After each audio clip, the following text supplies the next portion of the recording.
Magandang umaga po sa inyong lahat. Iyan na po, nagsisimula na po kami magbunot ng piston. Meron pong leaking yan, kaya papalitan ng bagong piston. Yan na, binunot na, binalik na, nilinis, sinukat. Yan, ibinalik na.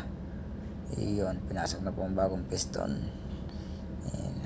Nagpo-bolting na, papasok na yung cylinder head. Yan na, gagayak na, iniangat na, pinasok na. Yan na po. Yan po, ote-ote na kami maghapit ng bolt. Yan na.